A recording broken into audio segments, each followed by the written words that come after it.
Hello friends, welcome to my YouTube channel. Today we will continue in our last lecture anticipatory bail section 438 CRPC. As I promised that I will tell you the court proceeding in anticipatory bail case for this section 438 CRPC. नमस्कार दोस्तों, मेरे channel में आप लोगों का बहुत बहुत स्वागत है। जैसा कि मैंने पहले लेक्चर में प्रॉमिस किया था कि मैं एंटीसिपेटरी बेल की पूरी प्रोसीडिंग के बारे में आज आप लोगों को सही से समझाऊंगा, बताऊंगा कि एंटीसिपेटरी बेल ये जो पिटीशन है उसका फर्स्ट स्टेप क्या होगा। किसी एक्यूज ने, मैंने एक केस डिस्कस किया था अपने पुराने लेक्चर में कि जैसे कि किसी व्यक्ति को पड़ोसी से झगड़ा हो गया है या कहीं पे कोई मारपीट हो गई है और उसमें कोई व्यक्ति के खिलाफ जो है पुलिस में एफआईआर दर्ज की गई है अंडर सेक्शन 154 सीआरपीसी के तहत किसी के खिलाफ एफआईआर दर्ज कर दी गई है 154 दंड प्रक्रिया संहिता के तहत, और वो एक्यूज को जो है वो पुलिस जो है गिरफ्तार करना चाहती है। तो उस गिरफ्तारी से बचने के लिए उस एक्यूज के पास क्या क्या उपाय होंगे। तो सबसे पहला यही मैंने बताया था कि ऑन इवेंट ऑफ जब पुलिस आपको अरेस्ट करने आती है, on event of arrest the accuse can apply for anticipatory bail through lawyer. Accuse जो है एंटीसिपेटरी बेल के लिए किसी अधिवक्ता के माध्यम से अप्लाई कर सकता है। तो आइए जानते हैं उसका कंप्लीट प्रोसीजर क्या है। तो सबसे पहले अगर आपने अभी तक हमारे चैनल को लाइक और सब्सक्राइब नहीं किया है तो please like and subscribe our channel so that this important videos you want miss. आप इस तरह के इम्पोर्टेंट वीडियोस को मिस ना करें, और इस तरह की लीगल ड्राफ्टिंग में और भी अपने चैनल में पोस्ट करूंगा। तो आप लोग उन सारी लीगल ड्राफ्टिंग को जो भी लोग इच्छुक हैं, all the aspirants who wanted to know all about the drafting and some other things, and I also post the videos on recommendations. अगर किसी ने कुछ रिकमेंड किया है कि they wanted to learn something and the crowd is huge and they wanted to learn something, so I am just listing down, and on that particular listing I am just posting my videos. So किसी ने मुझसे कहा था कि sir आपको एक complete procedure मुझे बताइए कि क्या होता है, कोर्ट प्रोसीडिंग का कंप्लीट प्रोसीजर क्या है।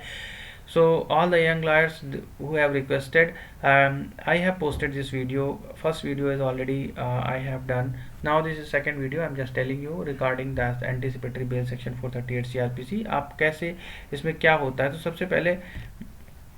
अगर आपने हमारे चैनल को सब्सक्राइब नहीं किया है तो आप सब्सक्राइब कीजिए इसको, ताकि आपको समय समय पर ये इन्फॉर्मेशन मिलती रहे, और वीडियो का अंत तक देखिए बिना स्किप किए हुए, ताकि आपको पूरी कंप्लीट इन्फॉर्मेशन मिल सके। नाउ अब मैं डिस्कस कर रहा था एफआईआर के बारे में। एक हाइपोथेटिकल सिचुएशन थी। सपोज एक केस है, उस केस में क्या हुआ है, किसी एक्यूज को ज़बरदस्ती फंसा दिया गया है किसी पुलिस के माध्यम से, और उसने ये कहा है कि नहीं, this accuse has been committed such crime and this is non bailable offences against him, and उसके ऊपर एक एफआईआर दर्ज कर दी गई है। तो सबसे पहले क्या होगा, पुलिस उस व्यक्ति को ढूंढेगी और ढूंढ कर पकड़ने की कोशिश करेगी कि उस व्यक्ति को पकड़ के डिटेन किया जाए या कस्टडी में डाला जाए, क्योंकि उसके पास नॉन बेलेबल ऑफेंस है, उसने नॉन बेलेबल ऑफेंस किया है, उसके खिलाफ एफआईआर दर्ज कर दी गई है 154 सीआरपीसी के तहत। तो सपोज उसके ऊपर जो चार्जेस लगे हैं वो 323 punishment for voluntary causing hurt. Voluntary causing hurt का जो पनिशमेंट है 504 की जो है insult intended to provoke breach of peace, insult की उसने किसी व्यक्ति को ब्रीच ऑफ पीस करने के लिए, और आईपीसी 452 जिसके लिए उसको नॉन बेलेबल हुआ है वो हाउस ट्रेसपास का हुआ है, हार्ट एंड असॉल्ट के उद्देश्य से उसके ऊपर हाउस ट्रेसपास का एक तरह से एलिगेशन लगा हुआ है। इस केस के ऊपर 323, 504 एंड 452 की एलिगेशंस लगी हुई है। 323 कहती है punishment for voluntarily causing hurt, 504 कहती है insult intended to provoke breach of peace, and 452 कहती है कि हाउस ट्रेसपास किया गया है for the purpose of hurt assault और रॉन्गफुल रिस्ट्रेंट।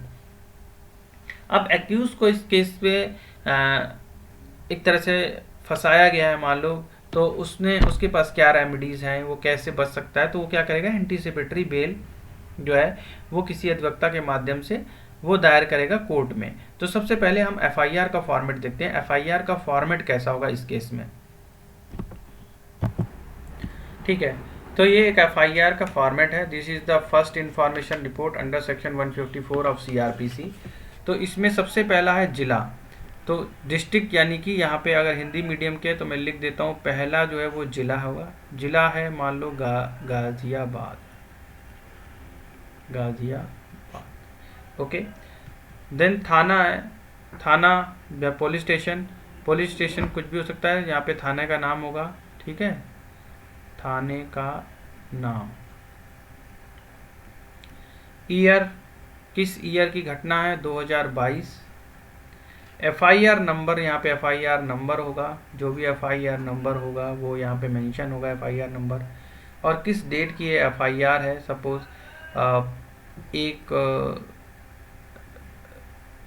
नवंबर की एफआईआर है, राइट। अब यहाँ पे देखिए सबसे पहला जो है, सबसे पहले इंफॉर्मेशन सेक्शन जो है, फर्स्ट इंफॉर्मेशन रिपोर्ट का जो सबसे पहला होता है वो इस तरह से दिया था, जिला, यहाँ पे जिला होगा, यहाँ पे थाने का नाम होगा, यहाँ पे किस सन में वो एफआईआर हुई है, एफआईआर का नंबर यहाँ पे होगा और यहाँ पे डेट होगी। उसके बाद यहाँ पे किस एक्ट के तहत, किस कानून के तहत और उस कानून के किस सेक्शन के तहत उस पर जो धाराएं अंकित हुई। जैसे आईपीसी की कोई सेक्शन मैंने अभी बताए थे 2-3, वो मेंशन करते हैं आईपीसी 1860, तो कानून का नाम क्या हो गया, आईपीसी 1860, और सेक्शन क्या लगे हैं उसके ऊपर, 323 का सेक्शन लगे हुए हैं, ठीक है। भारतीय, हिंदी मीडियम वाले, भारतीय दंड संहिता सेक्शन 504, और इसमें फिर से भारतीय दंड संहिता सेक्शन 452, तो भारतीय दंड संहिता 452। तो इस तरह से उसके ऊपर एलिगेशंस लगे हुए हैं, जिला गाजियाबाद, पुलिस स्टेशन, थाने का नाम, year, FIR number, date, act IPC 1860 हो गया तुम्हारा एक्ट जो कानून है, इसकी धारा 323, धारा 504 और धारा 452, इसके करस्पॉन्डिंग जो मैंने अभी यहाँ पे समझाया है आपको, उसके ऊपर जो है एलिगेशंस लगे हुए हैं। और वो क्या एलिगेशंस हैं, 323 मतलब punishment for voluntary causing hurt, 504, तो 323 जो है punishment for voluntary causing hurt हो गई, 504 इंसल्ट की हो गई, और 452 जो है एक तरह से house trespass and house trespass करके मारपीट करी, घर पे घुस के मारपीट करी, इस तरह से ये सेक्शन आईपीसी 1860 जो है, section 323 punishment for voluntary causing hurt, section 4 IPC section 504 जो है इंसल्ट के लिए, और 452 में हाउस ट्रेसपास के लिए उसके ऊपर एफआईआर दर्ज करी गई है किसी एक्यूज के ऊपर। तो ये एफआईआर का मैंने फॉर्मेट पूरा बताया, इंटीग्रेटेड फॉर्मेट एफआईआर का क्या होगा। यहाँ पे पहला पॉइंट जो है वो डिस्ट्रिक्ट है, जिला गाजियाबाद, थाना का नाम, ईयर, एफआईआर नंबर, डेट, यहाँ पे किस एक्ट के तहत, किस सेक्शन के तहत, जैसे सेक्शन 323 है punishment for voluntary causing hurt है, 504 इंसल्ट के लिए, और 452 हाउस ट्रेसपास के लिए, उसके ऊपर इन धाराओं के इस कानून की इस धाराओं के अंतर्गत उसके ऊपर एफआईआर दर्ज की गई है। नंबर 3 जो होता है उसमें आता है अपराध की घटना, अपराध की घटना यानी कि अपराध किस दिन हुआ है, किस दिन अपराध हुआ है, सपोज वो दिन सोमवार का है, किस डेट को अपराध हुआ है, 1 तारीख को अपराध हुआ है, 11/2022 का अपराध हुआ है, और किस तारीख को कितने बजे का अपराध हुआ है। सपोज ये टाइम जो है इसका वो 18:20 का ये अपराध हुआ है, ठीक है। और इसके बाद टाइम पीरियड जो है इसका जो समय दिया गया है वो क्या है, जो इसमें है टाइम पीरियड, तो डे फ्रॉम, यानी कि from day and to day, like information received in police station, यानी ऑकरेंस क्या है, इस अपराध की ऑकरेंस क्या है, तो उसमें दिन दिया होगा, तारीख दी होगी और टाइम दिया होगा, ठीक है। तो इस तरह से भी दे सकता है, एक इस तरह का भी दे सकता है कि दिन दे सकता है, टाइम पीरियड दे सकता है, समय अवधि दे सकता है, डेट फ्रॉम दे सकता है, डेट टू दे सकता है, डेट में फ्रॉम और टू भी कर सकता है, यहाँ पे फ्रॉम भी कर सकता है, इस तारीख से इस तारीख तक का अपराध हो, इस तरह की बात कही जा सकती है। तो उस केस में information receive to the police station, अब यहाँ पे अपराध की घटना, तो अपराध इस तारीख को हुआ है, और इन्फॉर्मेशन पुलिस को किस तारीख को दी गई है, मान लो 2 तारीख को इन्फॉर्मेशन दी जा रही है, 2/11/2022 को इन्फॉर्मेशन दी गई है, और वो इन्फॉर्मेशन दी गई है 20:10 पे, और जनरल डायरी जो होती है, जो पुलिस जहाँ जब एफआईआर नोट करती है उसमें एक एंट्री मेंटेन करती है जनरल डायरी में, तो उसकी एंट्री का जो नंबर होता है और टाइम होता है, ये बहुत इंपॉर्टेंट होता है। जो भी वहाँ पे जो एफआईआर लिखता है वो जनरल डायरी मेंटेन करेगा, और उस जनरल डायरी में जो भी पुलिस ऑफिसर है वहाँ पे जनरल डायरी में एंट्री नंबर लिखेगा और यहाँ पे टाइमिंग लिखेगा कि किस एंट्री नंबर और किस टाइमिंग के तहत ये केस उस टाइम उस पर दर्ज किया गया है, एफआईआर दर्ज की गई है। नंबर 4 जो होता है इन्फॉर्मेशन का प्रकार होता है, किस प्रकार की एफआईआर लिखी गई है, रिटन है या ओरल इन्फॉर्मेशन है, एफआईआर जो है एप्लीकेशन लिख के दी गई है या फिर उस व्यक्ति ने बताया है और पुलिस ऑफिसर ने उसको रिटन में कन्वर्ट किया है। तो इस तरह से यहाँ पे पूरा टाइप ऑफ इंफॉर्मेशन होता है। इसके बाद 5th नंबर जो place and occurrence, place of occurrence है जो घटना स्थल है उसके बारे में बात की गई है। प्लेस ऑफ ऑकरेंस मतलब ये बताया गया थाने से कितनी दूरी पे, मेनली होता था direction and distance from the police station, police station से कितनी दूरी पे है। जैसे कि पूर्व से 1 किलोमीटर, थाने के पूर्व से 1 किलोमीटर। और बीट नंबर जो होता है, बीट संख्या होती है उसमें एड्रेस, जो भी एड्रेस होगा उस वहाँ का एड्रेस वो मेंशन होगा जिस जहाँ पे घटना हुई है जिस जगह पे। तो मेनली जो जगह का नाम कुछ ना कुछ होगा, उस एरिया का नाम जो होगा, एरिया का नाम यहाँ पे होगा। तो जहाँ पे वो घटना, एरिया का नाम क्या है, बस्ती कौन सी है, वो मेंशन होगा। In case outside limits of police station, यदि सीमा पुलिस स्टेशन के बाहर है तो उस पुलिस स्टेशन का नाम मेंशन करा जाएगा कि ये पुलिस स्टेशन के थाना क्षेत्र के बाहर की घटना है, और तो वहाँ पे मेंशन किया जाएगा। यदि इन केस ऑफ यदि थाना सीमा के बाहर है तो उस थाने का नाम जिसके सीमा के अंतर्गत लगता है उसका नाम यहाँ पे मेंशन होगा। अब 6वां पॉइंट आता है जो शिकायतकर्ता होता है, उसकी डिटेल यहाँ भरी जाती है। शिकायतकर्ता की, कंप्लेनेंट जो शिकायत दर्ज करा रहा है उसकी, शिकायतकर्ता की इंफॉर्मेशन होगी यहाँ पे। तो शिकायतकर्ता का नाम यहाँ पे लिखा जाएगा, शिकायतकर्ता के पति या फिर फादर का नाम लिखा जाएगा यहाँ पे अगर, ठीक है। यहाँ पे डेट ऑफ बर्थ उसकी लिखी जाएगी, यहाँ पे उसकी नेशनलिटी, यहाँ पे अगर उसके पास पासपोर्ट नंबर है कोई तो वो उसकी जानकारी दी जाएगी यहाँ पे, ठीक है। यहाँ पे डेट ऑफ इशू के बारे में बात की जाएगी, जारी करने की तारीख या प्लेस ऑफ इशू जारी करने की तारीख बताई जाएगी। यहाँ पे वो क्या ऑक्यूपेशन करता है, उसका एड्रेस क्या है, इसके बारे में पूरी तरीके से एक तरह से जानकारी दी जाएगी। यानी कि एक तरह का एक पहचान पत्र हो गया, यूआईडी कार्ड हो गया, इस तरह से जो भी है। और ऑक्यूपेशन के बारे में बताया जाएगा, उसके वर्तमान पते के बारे में बताया जाएगा कि वर्तमान पता उसका क्या क्या है, उस गाजियाबाद में या कहीं पे भी वो कहाँ पे किस तरह की, जहाँ का भी ये केस है जहाँ पे वो कहाँ पे रहता है। और उसके करस्पॉन्डिंग जो है वो 7वां पॉइंट, इसमें एक और चीज़ है, फ़ोन नंबर भी मेंशन हो सकता है यहाँ पे, जे पॉइंट ये चाहे फ़ोन नंबर के बारे में बात किया जा सकता है कि फ़ोन नंबर आई और जे, इसमें फ़ोन नंबर भी हो सकता है, फ़ोन नंबर यहाँ पे एक फ़ोन नंबर का ऑप्शन भी हो सकता है इस एफआईआर में, ठीक है। तो कई तरह के, जैसे ये पुराना फॉर्मेट है मेरे पास, अब तो जे तक है एक मेरे ख्याल से। 7th नंबर जो है detail of known suspected unknown, यानी कि अज्ञात आरोपी एक से अधिक हों तो उनकी संख्या, अगर कोई अज्ञात अपराधी हैं और एक से अधिक हैं तो उनकी क्या संख्या होगी, तो उस संख्या को लिखा जाएगा यहाँ पे, और उनके बारे में लिखा जाएगा कि ये अपराधी एक है जिसको आपने अपराधी बताया है। तो इसमें एक तरह से अगर वो नाम आएगा तो वहाँ पे पूरा इस तरह से विवरण लिखना पड़ेगा कि सीरियल नंबर 1, अगर एक से ज़्यादा है तो उसका सीरियल नंबर 1 लिखा जाएगा। फिर यहाँ पे लिखा जाएगा नाम उस अपराधी का, या कि उसका नाम लिखा जाएगा जिसके ऊपर आप एलिगेशन लगा रहे हो, उसका नाम लिखेगी पुलिस। फिर उसका कोई एलियास होगा या उपनाम होगा तो वो लिखेगी यहाँ पे उपनाम, किस नाम से उसको जाना जाता है। जैसे कि कह सकते हैं कि राजू उर्फ लल्लन, इस तरह से उपनाम होते हैं, तो उपनाम से। यहाँ के उसके रिश्तेदार जो होंगे, रिश्तेदारों के नाम लिखे जाएंगे इस एफआईआर में। फिर उसका जो है प्रेजेंट एड्रेस जो है,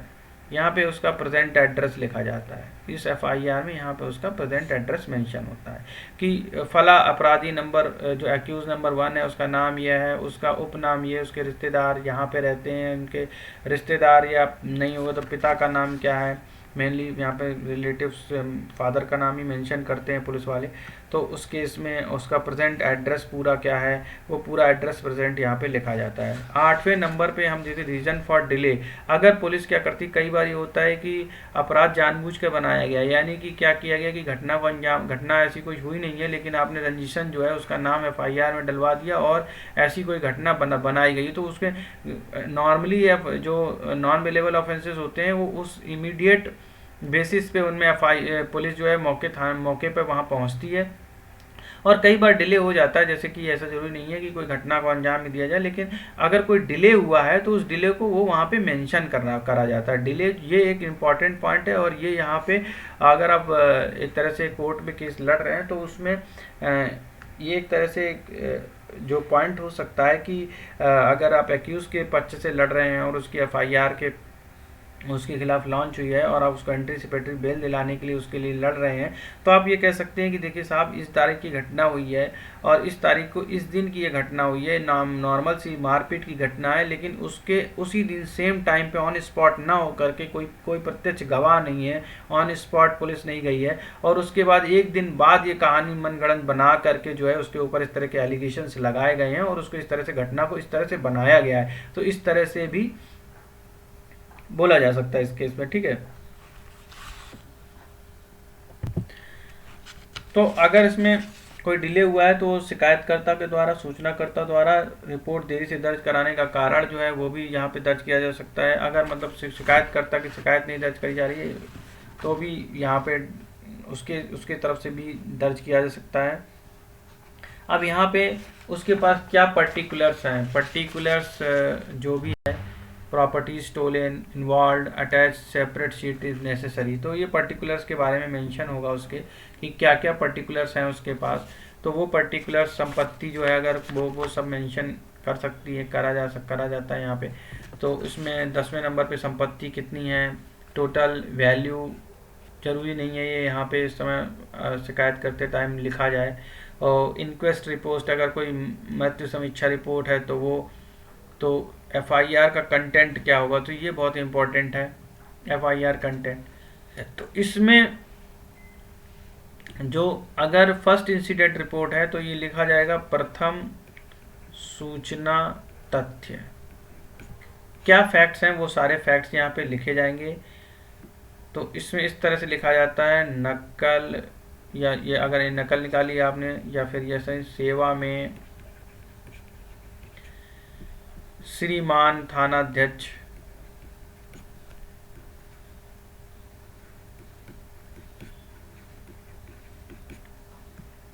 थाने का नाम,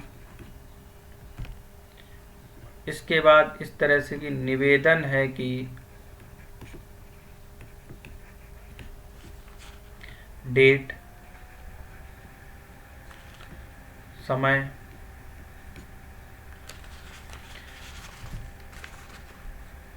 अब यहाँ पे अपना पूरा डिटेल की सेवा में श्रीमान थानाध्यक्ष, थाना जो भी थाना लगता हो, निवेदन है कि इस तारीख को इस समय जो भी घटना घटने का समय है वो अपनी FIR इस तरह से लिखवा सकते हैं कि जो इस तरह का निवासी है जो वहाँ पे निवास करते हैं, इस तरह से कुछ काम कर रहे थे, काम करने समय कुछ अज्ञात जो पड़ोसी आए उनसे जानबूझकर झगड़ा करने लगे, झगड़ा करने के बाद किसी चीज़ से उन्होंने घर में घुस करके मारपीट की, मारपीट करने के बाद जो उन्होंने कुछ सर में चोट मार दी या कहाँ पे भी कुछ चोट मारी, जिससे 7-8 टाँके आए हैं, तो घर में घुसकर मारपीट की रिपोर्ट लिखकर कानूनी कार्रवाई की जाए कि उन्होंने मेरे साथ घर में घुसकर मारपीट की, घर में घुसकर मारपीट की और 7-8 टाँके लगे, जो भी सर में चोट लाई उसके बारे में बताया गया है। तो इसमें इस तरह से मारपीट की कि किस से मारा, पाइप से मारा, लोहे से मारा, या फिर छड़ से मारा, किस से मारा जिसकी वजह से चोट आई। तो अब इसमें इसके बाद यहाँ पे पूरा डिटेल होगा इसमें FIR कंटेंट में। ठीक है, अब सेक्शन 13, इसमें सॉरी सेक्शन 13 नहीं, 13 नंबर जो है FIR में 13 नंबर कॉलम क्या है, इसमें बात करें 13 में क्या है कि एक्शन टेकन क्या हुआ, कि क्या कार्रवाई की गई, चूँकि उपरोक्त जानकारी से पता चलता है कि अपराध करने की तारीख जो है, since the above report reveals the commission of offence under section mentioned at item number 2, registered the case and took up the investigation direction। यानी कि जानकारी से पता चलता कि अपराध करने की तारीख, ठीक है, ये आइटम नंबर 2 में उल्लिखित धारा के तहत है। जो आइटम नंबर 2 में आपने धाराएं मेंशन करी हैं, वहाँ पे जो आइटम नंबर 2 में धाराएं मेंशन की हैं, ये धाराएं इसके अंतर्गत, ये कौन कौन सी धाराएं, आईपीसी की धाराएं हैं 323, 504 और 452 के अंतर्गत जो आइटम नंबर 2 में धाराएं अंकित की गई उसके अंतर्गत उल्लिखित हैं। और इसमें जो है रजिस्टर्ड, ये जो केस है वो रजिस्टर्ड किया गया है इन्वेस्टिगेशन के लिए, प्रकरण दर्ज किया गया है, जांच की जाए ताकि इसकी taken investigation and transfer to the police station, या फिर ये किसी भी इंफॉर्मेशन जांच अधिकारी जो इस पर्टिकुलर रैंक पे पोस्टेड है उसके लिए उसके पास जांच के लिए आया है। FIR read over to the complainant, complainant को एफआईआर पढ़ के सुना दी गई है, एडमिटेड कर ली गई है to be correctly recorded and copy given to the complainant and information free of cost. जो कंप्लेनेंट है उसको इसकी कॉपी दे दी गई है फ्री ऑफ कॉस्ट में और ये एफआईआर दर्ज कर ली गई है। यहाँ पर जो ये होगा signature, thumb impression of the complainant, complainant का सिग्नेचर आएगा, थंब इम्प्रेशन जाएगा कंप्लेनेंट का, और उसके बाद थाना इंचार्ज जो है सब इंस्पेक्टर जो होगा, जो भी सब इंस्पेक्टर साहब होंगे, इंस्पेक्टर साहब होंगे, उनकी रैंक लिखी जाएगी यहाँ पे, rank 1 inspector, like this inspector, rank 1 inspector, और इनका रैंक लिखा जाएगा, नाम लिखा जाएगा इंचार्ज, नाम में थाना पुलिस स्टेशन लिखा जाएगा, नाम में लिखा जाएगा थाना police station, incharge police station, थाना पुलिस स्टेशन, ठीक है। तो इंचार्ज नाम में इंचार्ज पुलिस स्टेशन, जो पुलिस स्टेशन इंचार्ज होगा वहाँ उस नाम में इंचार्ज लिखा जाएगा, इंचार्ज पुलिस स्टेशन, और यहाँ पे रैंक लिखा जाएगा फर्स्ट इंस्पेक्टर, और उसके बाद इसका जो नंबर होगा इंचार्ज पुलिस स्टेशन का वो यहाँ पे इंचार्ज पुलिस स्टेशन का नंबर लिखा जाएगा, और जहाँ पे जो signature, thumb impression of the complainant, जो कंप्लेनेंट है उसके सिग्नेचर और थंब इम्प्रेशन इस तरह से होगी। तो ये एफआईआर का मैंने पूरा का पूरा फॉर्मेट जो है आपके सामने डिस्कस कर दिया है। तो इस तरह से एक एफआईआर का प्रारूप हो सकता है। तो ये जो है काफ़ी डिटेल में मैंने आज एफआईआर को डिस्कस किया है, और उसके बाद इसके बिहाफ पे जो होगी वो इसके भी आप पे एक जो आपकी ड्राफ्टिंग तैयार होगी। तो ड्राफ्टिंग का कुछ प्रारूप इस तरह से है। न्यायाधीश के समक्ष अग्रिम जमानत के लिए आवेदन पत्र, दंड प्रक्रिया संहिता 1973 की धारा 438 के अधीन, 433 के अधीन जो है दंड प्रक्रिया संहिता धारा 1973 की धारा 438 के अधीन अग्रिम जमानत के लिए आवेदन पत्र, और उसके मुद्दे में यहाँ पे ये पूरा जो है प्लेंट इन्फॉर्मेशन जो है, ये जो इन्फॉर्मेशन है ये पूरी की पूरी जो एक तरह से ड्राफ्टिंग है, ये इस तरह से यहाँ पे जो पॉइंट्स होंगे इसमें ये मेंशन होगा कि गिरफ्तारी की आशंका की वजह से जो पुलिस द्वारा जो अंकित पहला पॉइंट जो एक तरह से ये हो सकता है कि गिरफ्तारी की यहाँ पे याचिका करता है एक आदरणीय व्यक्ति, और इसके अलावा जो है काफ़ी सारे पॉइंट्स होंगे यहाँ पे ड्राफ्टिंग में कि महोदय पुलिस द्वारा उपरोक्त मुकदमा संख्या में मुक्त अक्षर अंकित धारा संख्या में प्रार्थी को थाना हाजा पुलिस उक्त केस में वाद में सांठगांठ करके प्रार्थी को गिरफ्तार कर जेल भेजने पर आमादा है, जिससे प्रार्थी की सामाजिक प्रतिष्ठा को हानि है। तो ये पॉइंट नंबर 1 इस तरह से लिखा जा सकता है। गिरफ्तारी की उसमें 2 कॉलम बनाए जा सकते हैं, उसमें लिखा जा सकता है इस तरह से। जो प्लेंट है यही एक प्लेंट जो है इसको थोड़ा सा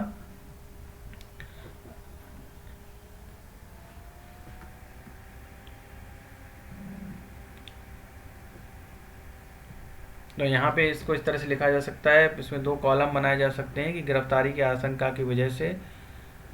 somehow I am not able to write here, 1 second। इस तरह से आप टेबल बना सकते हैं, और इस टेबल में number of columns 2 number of columns will be